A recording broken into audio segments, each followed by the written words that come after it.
अस्सलाम वालेकुम दोस्तों। आज हम डिस्कस कर रहे हैं postulates of special theory of relativity, जिसको हम Einstein postulates of special theory of relativity भी कहते हैं। तो दोस्तों 1905 के स्टार्ट में एल्बर्ट आइंस्टाइन की उम्र 25 साल की थी और वो स्विस पेटेंट ऑफिस में बतौर क्लर्क काम करते थे। तो इस साल के आखिर में उन्होंने 3 रिसर्च पेपर पब्लिश किए हैं, जिसमें एक पेपर जो था it was about the analysis of Brownian motion. The second was about the photo electric effect, जिसकी वजह से उसको नोबेल प्राइज़ भी मिला। And third was about the special theory of relativity. तो दोस्तों आइंस्टाइन ने स्पेशल थ्योरी ऑफ रिलेटिविटी को 2 पोस्टुलेट्स में समेट लिया है। तो फर्स्ट पोस्टुलेट को हम प्रिंसिपल ऑफ रिलेटिविटी कहते हैं, जिसके मुताबिक the laws of physics are same in all inertial frames of reference, यानी फिजिक्स की जितनी भी लॉज है वो तमाम इनर्शियल फ्रेम्स ऑफ रेफरेंस में सेम होते हैं। और दूसरा पोस्टुलेट जो है it says that the speed of light in free space has the same value c in all inertial frame of reference. तो फर्स्ट के मुताबिक फिजिक्स की जितनी लॉज है वो इनर्शियल फ्रेम ऑफ रेफरेंस में सेम रहते हैं। सेकंड के मुताबिक द स्पीड ऑफ लाइट जो है वो कांस्टेंट है, उसकी वैल्यू सी है। तो सबसे पहले हम प्रिंसिपल ऑफ रिलेटिविटी यानी कि फर्स्ट पोस्टुलेट को हम डिस्कस करते हैं। तो the laws of physics are same in all inertial frame of reference, तो इसको हम यू एक्सप्लेन करते हैं। फॉर एग्जांपल एक बंदा है, वो कहीं पे खड़ा है और उसके हाथ में स्टोन है, एक पत्थर है और वो रेस्ट में है और वो इस पत्थर को नीचे गिरा देता है। तो जैसे ही वो पत्थर को गिराएगा तो पत्थर जो है उसके पाँव के आसपास जो ही वो गिरेगा। तो यही बंदा अगर किसी ट्रेन में खड़ा हो और वो इसी पत्थर को फेंक दे, तो ट्रेन में भी अगर ट्रेन जो है it moves with uniform velocity, तो यही पत्थर ट्रेन के अंदर भी उसके पाँव के आसपास जो है वो गिरेगा। यानी दोनों सूरतों में जो है वो सिचुएशन सेम है। इसके बाद हम न्यूटन फर्स्ट लॉ का एग्जांपल लेते हैं। तो न्यूटन फर्स्ट लॉ के मुताबिक अगर कोई बॉडी रेस्ट में है या it moves with uniform velocity, तो वो अपने रेस्ट हालत या यूनिफॉर्म वेलोसिटी की जो सिचुएशन है इट विल कंटिन्यू जब तक उस पर कोई एक्सटर्नल फोर्स अप्लाई ना करे। जैसे कि फॉर एग्जांपल ये एक टेबल है, इस टेबल के ऊपर प्लेट्स जो है वो पड़े हुए हैं और ये प्लेट्स जो है इस टेबल पे उस वक्त पड़े रहेंगे जब तक कोई एक्सटर्नल फोर्स कोई उसको यहाँ से उठा ना ले। या अगर हम इसी मेस को, इसी प्लेट्स को हम यहाँ पे रख दे, ये ट्रेन है और ट्रेन यूनिफॉर्म वेलोसिटी के साथ मूव कर रही है, दोनों जो है इनर्शियल फ्रेम है, तो यहाँ पे अगर टेबल को रख दे तो ये प्लेट्स जो है वो उस वक्त तक टेबल पे रहेंगे जब तक कोई एक्सटर्नल फोर्स उस पर अप्लाई ना हो। यानी बशर्ते कि ट्रेन जो है it moves with uniform velocity, मतलब ये है कि ये इनर्शियल फ्रेम ऑफ रेफरेंस हो। तो फर्स्ट लॉ ऑफ मोशन, जिसको हम लॉ ऑफ इनर्शिया कहते हैं, वो यहाँ पे ये अगर एक फ्रेम ऑफ रेफरेंस हम ले ले, this is the inertial frame of reference, और इसको अगर हम ले ले if it is moving with uniform velocity, तो this is also inertial frame of reference. तो दोनों सूरत में जो है प्लेट जो है वो मेज पर ही पड़े रहती है जब तक कोई एक्सटर्नल फोर्स उस पर अमल ना करें। तो ये तो फर्स्ट लॉ ऑफ मोशन हो गया। इसके अलावा जो है अगर हम इलेक्ट्रिसिटी और मैग्नेटिज्म की तरफ जाएं और फेराडेज लॉ को हम देख लें, तो Faraday law says that when there is a relative motion between the magnet and the coil, the magnetic flux through the coil will change. So electromotive force यानी EMF will be produced.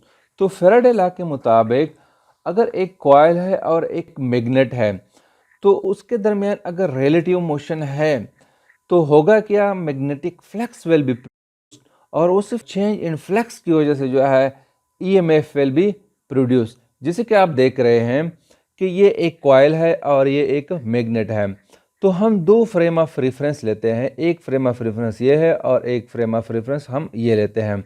तो हम consider करते हैं इस frame of reference में कि ये coil जो है वो रेस्ट में है और ये मैग्नेट जो है it moves towards this coil.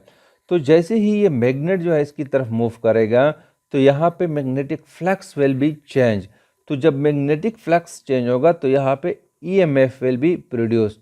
तो सिमिलरली अगर हम इस फ्रेम ऑफ रेफरेंस को ले लें और हम कहें कि ये मैग्नेट जो है ये रेस्ट में है और coil is moving towards this magnet, तो यहाँ पे भी मैग्नेटिक फ्लक्स जो है वो चेंज होगा और जब मैग्नेटिक फ्लक्स चेंज होगा तो यहाँ पे ईएमएफ विल बी प्रोड्यूस। तो ये दोनों फ्रेम ऑफ रेफरेंस जो है अकॉर्डिंग टू आइंस्टाइन थ्योरी ये वैलिड है। तो ईएमएफ दोनों सूरत में यहाँ पे फ्रेम ऑफ रेफरेंस में जो ईएमएफ है it will be equal to the EMF produced और here. So the Faraday law is consistent with the principle of relativity. तो अब इसके बाद हम सेकंड पोस्टुलेट की तरफ आते हैं। तो the speed of light in free space has the same value c in all inertial frame of reference। मतलब ये कि लाइट की जो स्पीड है उसकी वैल्यू तमाम इनर्शियल फ्रेम ऑफ रेफरेंस में सेम रहती है। तो दोस्तों इससे पहले हम गिलियन ट्रांसफॉर्मेशन पढ़ चुके हैं। तो गिलियन ट्रांसफॉर्मेशन में स्पीड जो है वो सेम नहीं रहता, वो चेंज हो जाता है। जैसे कि ये 3 फ्रेम ऑफ रेफरेंस है ए, बी एंड सी। ये फ्रेम ऑफ रेफरेंस ए जो है ये रेस्ट में है, बी जो है it is moving away from A and C is moving towards A. तो यहाँ पे ए में जो ऑब्जर्वर बैठा हुआ है वो क्या करता है, वो लाइट को ऑन कर लेता है और इसकी स्पीड को फाइंड आउट करता है। तो according to the observer A उसकी जो स्पीड है it will be equal to C. और ये ऑब्जर्वर बी जो है it is moving away from this observer A with the speed of C by 4।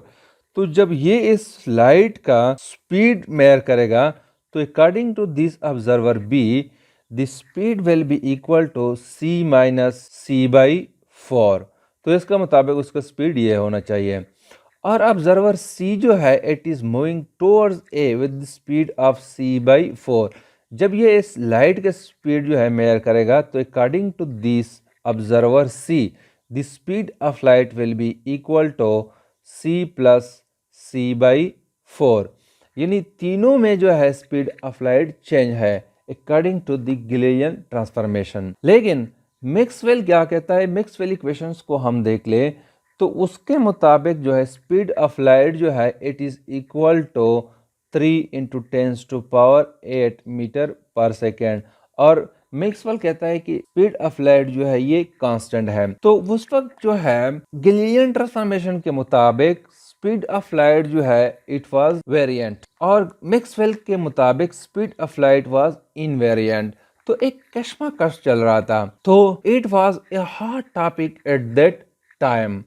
तो उसके बाद हुआ क्या कि माइकलसन एंड मुरले ने 1887 में एक एक्सपेरिमेंट उन्होंने कंडक्ट किया है जिसमें उन्होंने speed of earth relative to frame of reference उन्होंने फाइंड आउट किया है। और जब उन्होंने मेजरमेंट किया है और वो जो एक्सपेक्ट कर रहे थे कि हमारे पास ये रिजल्ट आएगा, तो मेजरमेंट के बाद उसके पास स्पीड ऑफ अर्थ जो थी वो 0 उनके पास आ गया है। उनके एक्सपेक्टेशन के मुताबिक उसके पास वो रिजल्ट्स नहीं आया है। तो उसके एक्सपेरिमेंट से ये पता चला कि फ्रेम ऑफ रेफरेंस जो है वो एग्जिस्ट नहीं करता। और बाद में आइंस्टाइन ने कहा कि लाइट की जो वेलोसिटी है it is same in all inertial frame of reference. तो ये चूंकि एक्सपेरिमेंट पे बेस नहीं करता था तो इसको पोस्टुलेट कहते हैं। बाद में जब टेक्नोलॉजी ने तरक्की की तो 1964 में सरन में एक एक्सपेरिमेंट हुआ जिसमें प्रोटॉन एक्सेलरेटर को यूज किया गया to produce a beam of particles जिसको न्यूट्रल पायन कहते हैं। तो न्यूट्रल पायन की जो हाफ लाइफ है वो 10⁻⁻16 सेकेंड है। तो उन्होंने प्रोटॉन एक्सेलरेटर को यूज किया to produce the neutral pion. तो चूंकि न्यूट्रल पायन की हाफ लाइफ जो है वो इंतहाई कम है तो आफ्टर 10⁻⁻6 सेकेंड के बाद it becomes decay into 2 gamma rays.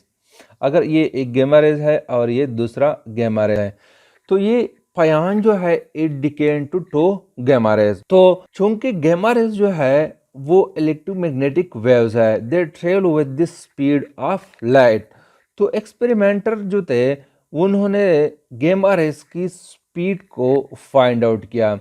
तो उनके पास जो है गामा रेज का स्पीड जो था इट वाज 0.9 2.99975 सी के बराबर था, जो कि इक्वल है 2.99 इंटू 10⁸ मीटर पर सेकेंड।